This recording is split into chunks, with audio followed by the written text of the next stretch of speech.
Jayden, first off, congrats on the win. Thank you. Appreciate it.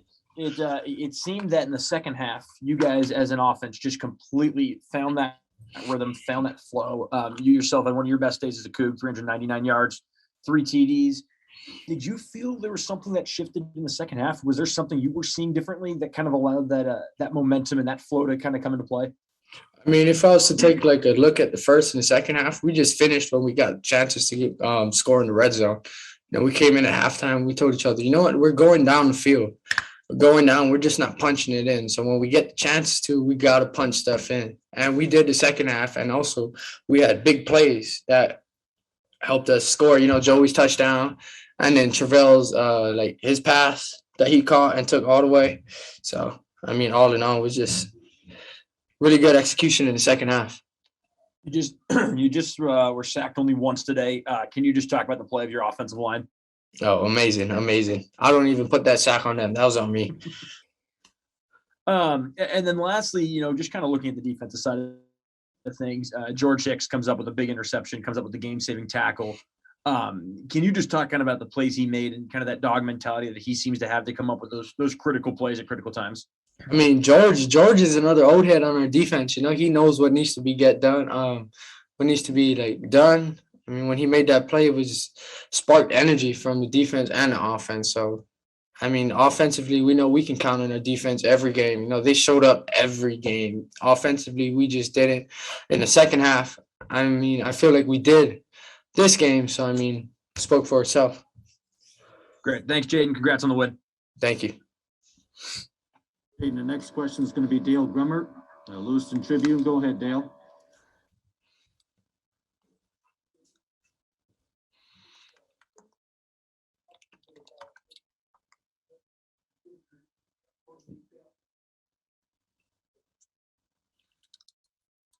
Jayden, Coach talked a little bit about eye candy. He meant by that giving Oregon State some looks they hadn't seen. Can you maybe talk specifically how that may have worked in that 3rd and goal situation that ended up with the winning TD?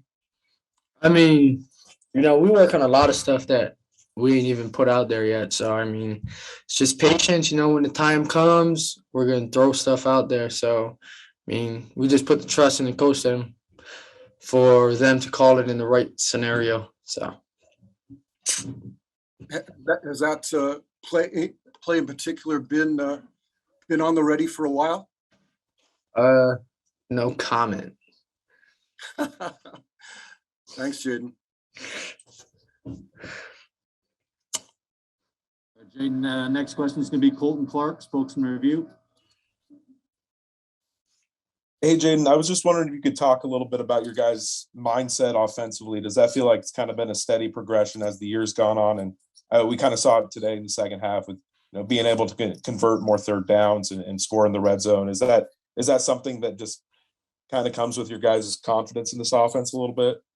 Oh, yeah. I feel like offensively, everyone, O-line from O-line to the slots to wideouts to running backs, they trust me. And then the same way, the same goes out to them. I trust my O-line in blocking. I trust my receivers making the right read, running the right route. I trust D on them and max them with the ball in crucial scenarios. So, I mean, all in all, it's just trust. It's going to build up game after game after game. So, I mean, I feel like we're on a good path right now. Do you think this one was, on paper, statistically it is, but just personally, does it feel like this was kind of the run and shoot at its best so far in your time here? Oh, yeah. I mean, this was probably the best game offensively we've had, especially in the second half.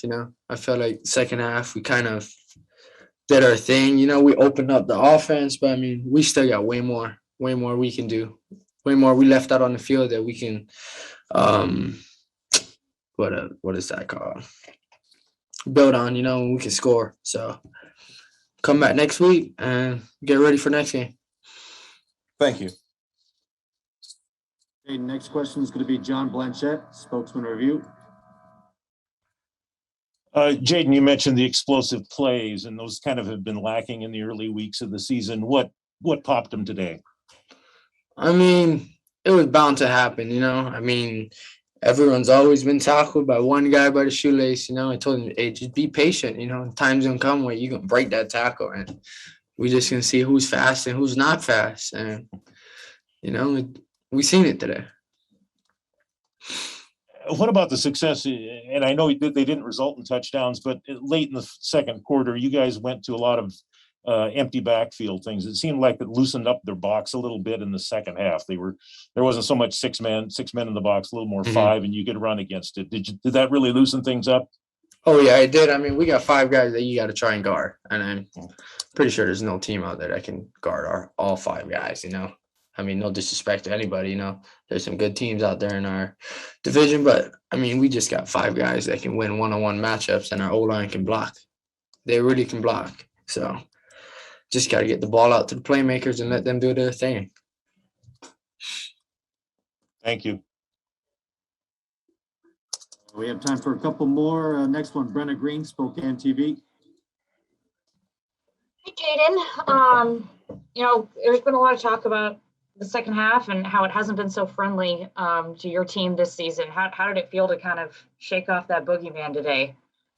I mean, for us, it's not no boogeyman. That's you guys making that whatever it is, making that on our team.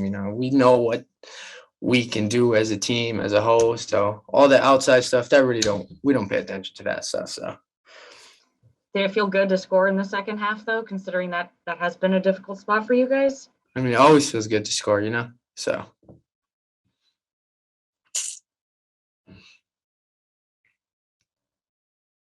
Hey, Billy Witz, New York Times. Go ahead, Billy.